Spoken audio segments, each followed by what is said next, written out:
Bismillahirrahmanirrahim. Students, I am Dr. Nadra Hamid and today I am going to teach you the topic of pericardium. The learning objectives for today's lecture are you may be able to know what is pericardium, what is fibrous pericardium and where it is present, what is the serous pericardium and how many parts it is divided and how it covers the heart, what are the different pericardial sinuses and where they are present, and what is the nerve and blood supply of the pericardium, and why we are studying the pericardium. Actually, pericardium is a fibroserous sac. Fibro means made up of fibrous tissue. Serous means serous membrane. Sac enclosing the heart and roots of the great vessels. ठीक है? It means like when you are studying the pleura, अगर आपको याद हो तो आपको ये concept समझने में थोड़ा सा इजी होगा. So it means कि एक लेयर है that is enclosing here. If you can see this whitish grayish white layer that is enclosing the heart and the roots, these are the origins और जो एरिया जो है in great blood vessels का जो कि heart में जा रहा है या हार्ट से जा रहा है. तो these are the roots of the great vessels, aorta, pulmonary trunk etc. ठीक है, या pulmonary veins, उनकी रूट्स को भी कवर कर रहा है और साथ में हार्ट को भी क्लोजली जो है वो कवर कर रहा है. So if the heart is lying in the middle mediastinum, so obviously the pericardium is lying within the middle mediastinum. ठीक है, and it lies posterior to the body of the sternum. जो sternal body है उसके posteriorly lie कर रहे हैं and साथ ही साथ behind the costal cartilages that are from 2 to 6 costal cartilage. जो second से लेकर 6 तक जो costal cartilages हैं उसके बीच उसके behind उसके posteriorly ये जो है वो lie कर रहा है. Anterior to 5th and 5 and 8 thoracic vertebra, it is lying anterior to, मतलब जो T5 से लेकर T8 के anteriorly जो है ये lie कर रहा है. What is the function of the pericardium? It actually restricts the excessive movement of the heart. ठीक है, कि हार्ट को ज़्यादा इसमें जो है वो ब्लड के ओवरफ्लो ना हो, ठीक है, और बहुत ज़्यादा डिस्टेंशन ना हो, तो उसको प्रिवेंट करता है, एक्सेसिव मूवमेंट को प्रिवेंट करता है. And it is also serving as a lubricated container. ठीक है, लुब्रिकेटेड कंटेनर का मतलब ये है कि इसमें थोड़ा सा पेरिकार्डियल फ्लूइड होता है जिसकी वजह से हार्ट की मूवमेंट में जो पंपिंग एबिलिटी है उसमें इजी जो है वो उनको आसानी रहती है. सो पेरिकार्डियम हैज़ एक्चुअली 2 पार्ट्स. ठीक है, जैसे मैंने आपको पहले बोला, this it is composed of fibroserous sac, so fibrous part and the serous part. So here we are having the fibrous pericardium and we are having the serous pericardium. If you can see this diagram, this is the close जो है एक zoom किया हुआ है part. This is pericardium, this is fibrous pericardium and this is serous pericardium. The serous pericardium is further divided into two, that is parietal pericardium and visceral pericardium. ठीक है, और इनके बीच में जो है वो पेरिकार्डियल फ्लूइड होता है. अभी किसके बीच में, तो थोड़ा सा अगर आपको प्लूरा का कॉन्सेप्ट याद हो, सो प्लूरा का कॉन्सेप्ट जो है वो क्या है कि हमने पढ़ा था कि एक पैरेटल प्लूरा होता है और एक विस्ट्रल प्लूरा होता है. And visceral pleura is tightly adherent to the lungs. ठीक है, इसमें थोड़ा सा डिफरेंस है. here like you can see this is the fibrous pericardium, this one, this outermost. ठीक है, and again you can see two lines. ठीक है, inside of the fibrous pericardium you are having two lines. जो inner lining है जो कि fibrous pericardium को internally line करता है वो है पेराइटल पेरिकार्डियम, और जो हार्ट को आउटसाइड लाइन करता है वो है visceral pericardium. So the cavity that is lying between parietal pericardium and this visceral pericardium is known as pericardial cavity, and it is having some amount of pericardial fluid. Again वही diagram है, अगर आपको थोड़ा सा इसमें zoom करके दिखाया हुआ है. This one is the fibrous pericardium, the outer most layer. ठीक है, जो सबसे बाहर आपको लेयर नजर आएगी वो ये सारी फाइब्रस पेरिकार्डियम होगी. ठीक है, inner to the fibrous pericardium means this area जो कट सेक्शन है इसको देखें, this one is the parietal pericardium. ठीक है, and that area, that layer that is tightly adherent to the heart and you cannot remove it from the heart, this is actually the visceral pericardium. It is also known as epicardium. It is the outermost layer of the heart, ठीक है। तो ये parietal pericardium के बीच में और ये visceral pericardium के बीच में जो ये ग्रेश पोर्शन आपको नजर आ रहा है, this is actually pericardial cavity having pericardial fluid. Now again coming to the fibrous pericardium, ठीक है। Fibrous pericardium is actually strong tough membrane that is firmly attached to the central tendon of the diaphragm। ये diaphragm है, ठीक है। इसके ऊपर जो ये outer most layer of the heart है जो कि डायफ्राम के साथ ऑलमोस्ट फ्यूज हो चुका होता है and it anchors the heart in its position. It is actually called fibrous pericardium, ठीक है। वो फाइब्रस पेरिकार्डियम ही होता है जिसने हार्ट को अपनी पोजीशन में जो है वो एंकर किया होता है and it has got fused with the diaphragm. It fuses with the outer layer of the blood vessels as well, ठीक है। जितने भी ब्लड वेसल ये नजर आ रहे हैं हेयर एंड हेयर, इसके साथ ये वाली आउटर लेयर जो है वो फ्यूज हो चुकी है। So this is actually fibrous pericardium, ठीक है। ये जो आउटर नजर आ रहा है पॉइंटर आपको नजर आ रहा है, this is actually the fibrous pericardium. So it is attached to sternum. अब एंटीरियरली इसकी बात कर रहे हैं कि एंटीरियरली जो है इसने हार्ट को कैसे अपनी जगह फिक्स किया होता है। Anteriorly this fibrous pericardium is attached to the sternum, क्योंकि स्टर्नम के बिहाइंड पड़ा होता है and through sterno pericardial ligaments, ठीक है। स्टर्नम और पेरिकार्डियम के बीच में एक लिगामेंट है, ठीक है, उसको बोलते हैं स्टर्नो पेरिकार्डियल लिगामेंट्स, ठीक है, different ligaments. So anchoring the heart or attaching the heart to the sternum, ठीक है।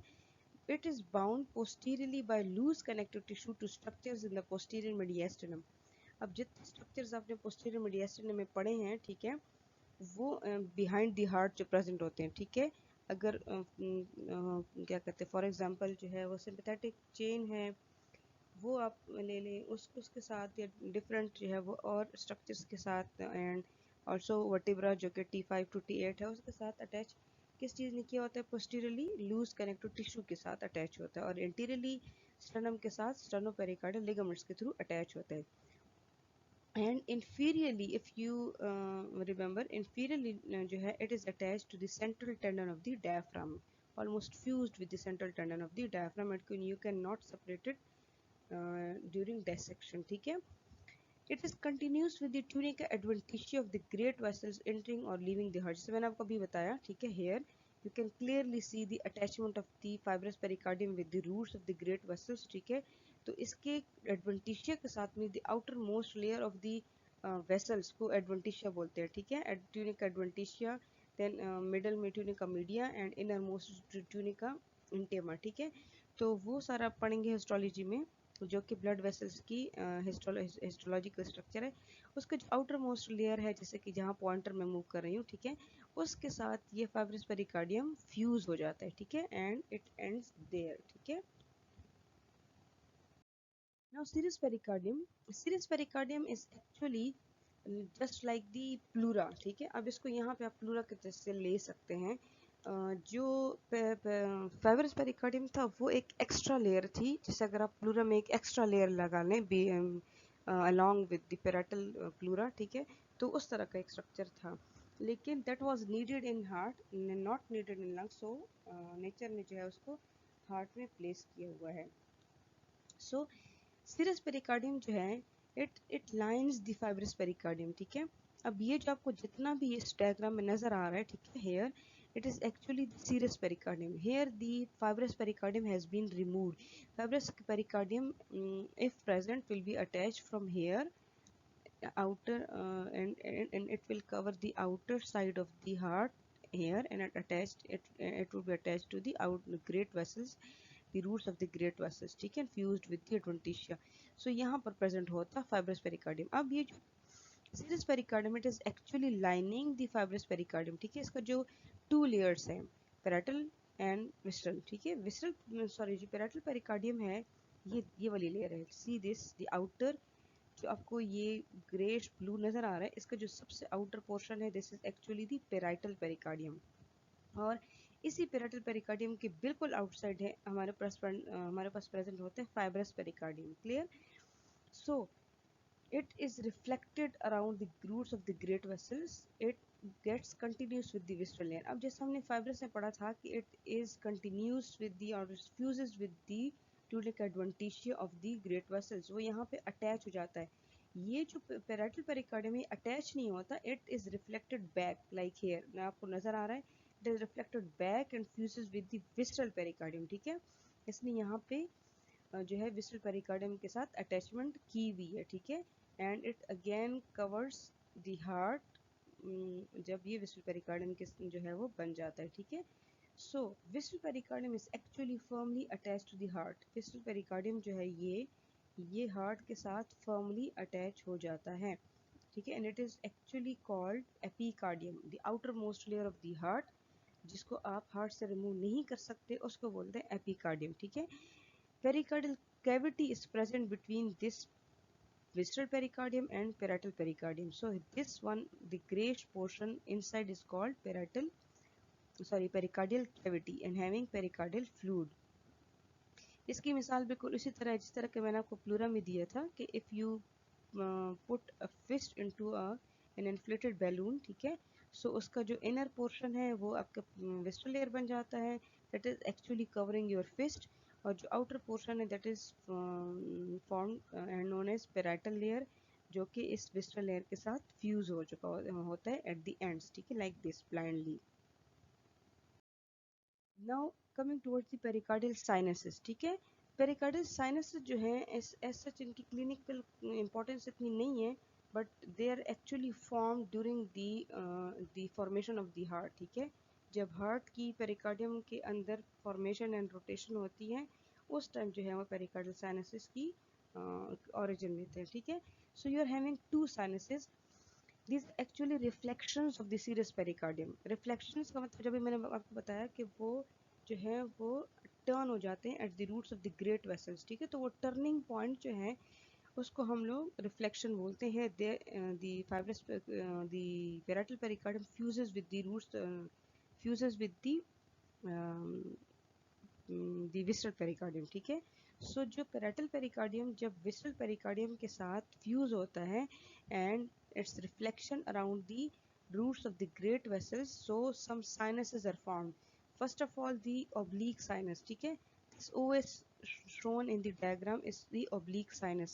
oblique sinus is the reflection of the serous pericardium around large veins। ठीक है, large veins जो है उनके अराउंड जो पेरिकार्डियल का सीरस पेरिकार्डियम का रिफ्लेक्शन है, ठीक है, उसको बोलते हैं ऑब्लिक साइनस। ये आपको नजर आ रहे हैं, these are the pulmonary veins, ये सारे फोर। ठीक है, और ये है इंफीरियर वेना केवा, ये है ये है इंफीरियर वेना केवा, ये है सुपीरियर वेना केवा।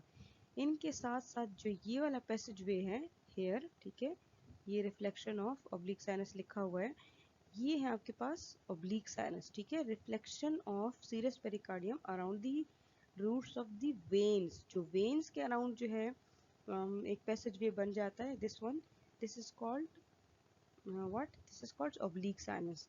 अब ये जो ट्रांसवर्स साइनस है, it is reflection of the serous pericardium around the arteries. ठीक है, आयोटा, pulmonary trunk and reflection around large veins, especially the superior vena cava। ठीक है, अब ये जो आपको पैसेज नजर आ रहा है TS लिखा हुआ है, this is transverse sinus, so it is the reflection of this pericardium around the aorta, this is aorta, this is pulmonary trunk, this is superior vena cava। ठीक है, ये जो छोटा सा शॉर्ट सा पैसेज वे बन जाता है इसको बोलते हैं हम लोग transverse sinus। ठीक है, and it is these sinuses are formed as a consequence of the way the heart bends in during development। ठीक है, developmental stages में जब heart जो है उसकी bending होती है और almost de-invagination होती है within the pericardium। ठीक है, तो उसमें ये सारे passage ways जो है ये reflection जो है उस serous pericardium का बन जाता है, so they are called transverse sinus that is formed around the aorta, pulmonary trunk and superior vena cava, and the oblique sinus that is formed around the roots of the veins। ठीक है, इसकी कोई खास clinical importance as such नहीं है। Okay, coming towards nerve supply, जो आपके पास fibrous layer है और पेराइटल लेयर है, जो आउटर मोस्ट लेयर्स है, ठीक है, ये देखिए fibrous layer and attach to it is the parietal layer of the serous pericardium. इन दोनों की सप्लाई है फ्रीनिक नर्व। एंड जो विस्ट्रल लेयर है that is tightly attach to the heart, the myocardium. It is actually supplied by the branches from sympathetic trunk and vagus nerve. जो heart की nerve supply होगी वो इसी visceral layer की भी होगी। Sympathetic trunk and vagus nerve are supplying the visceral layer, and जो fibrous layer और पेराइटल लेयर साथ साथ है, these two here in the diagram, the grayish one and this bluish one, these two are supplied by branches from phrenic nerve. Blood supply, the pericardium is supplied by branches from internal thoracic artery, pericardiaco-phrenic artery, ठीक है, the artery that is supplying the major portion of the pericardium is pericardiaco-phrenic artery. कुछ branches जो है वो मस्कुलोफ्रेनिक artery, inferior phrenic artery और descending thoracic iota से भी जाती हैं, ठीक है। venous drainage जो है it correspond to the arteries but it drains into azygous system of veins, internal thoracic vein and superior phrenic vein, ठीक है। ये inferior phrenic artery है, ये जो है ये आपके पास इंटरनल थोरेसिक की ब्रांचेस हैं, और this one is the pericardiacophrenic artery. So ये सारी सप्लाई करती हैं हार्ट सॉरी पेरिकार्डियम को। Now coming toward clinical importance of the pericardium. Clinical importance क्या है? The first phenomenon is called cardiac tamponade. Cardiac tamponade is the clinical syndrome, ठीक है, एक कॉम्बिनेशन ऑफ डिजीजेज है that is caused by accumulation of fluid in the pericardial space। अगर जो हमने पहले पढ़ा था कि पेरिकार्डियल फ्लूइड होता है पेरिकार्डियल कैविटी में, लेकिन अगर वो फ्लूइड जो है वो नॉर्मल अमाउंट से एक्सीड कर जाए और वो जो है वो एक्यूमुलेट हो जाए between the विस्ट्रल pericardium and parietal pericardium, उनके बीच में अगर वो फ्लूइड एक्सेसिव अमाउंट में हो जाए and it restricts the movement of the heart actually, so this condition is known as cardiac tamponade, ठीक है, and it results in the reduced ventricular filling। जब ventricles की filling होगी ही नहीं तो जो है वो aorta में blood proper pumping नहीं होगी। This is actually medical emergency and it can cause pulmonary edema, shock and even death। So this is the normal heart. Normally here in this diagram you can see it is normally covered with the normal amount of fluid, but if the fluid is exceeded, so here you can say the pericardial sac, it is filled with fluid causing severe compression of the heart, so it is called causing compression of the heart resulting in cardiac tamponade। The second one is pericarditis। जैसे हमने pleurisy पढ़ा था, ठीक है, pleuritis pleurisy, so just like that it is pericarditis. The inflammation of the pericardium is called pericarditis, that is it causes chest pain, ठीक है। ज़्यादातर जो है ये actually it is actually the inflammation of serous pericardium and it makes the serous pericardium rough. ये normal आपके पास जो है वो पेरिकार्डियम है। अगर आप पेरिकार्डाइटिस वाले हार्ट को देखें, पेरिकार्डियम को देखें, so it looks like this, ठीक है, थोड़ा सा रफ होता है, सीरियस पेरिकार्डियम को रफ कर देता है। और जो सीरियस पेरिकार्डियम के दोनों लेयर्स आपस में रब करेंगे अगेंस्ट जो फ्रिक्शन की जो उसमें प्रोड्यूस होगी, ठीक है, सो वो नॉर्मली कोई साउंड प्रोड्यूस नहीं करता, लेकिन जब इन्फ्लेम्ड लेयर्स जो हैं पेराइटल और फिस्टल पेरिकार्डियम के, वो आपस में रब करेंगे during pumping of the heart, it will produce a special sound, ठीक है, एक पेरिकार्डियल रब होती है, वो आपको जब स्टेथोस्कोप आप हार्ट के ऊपर प्लेस करेंगे and if the patient is having pericarditis, so एक पेरिकार्डियल रब आपको स्टेथोस्कोप पे स्पेशली सुनाई देगी, ठीक है। So this condition is called pericarditis. Thank you so much.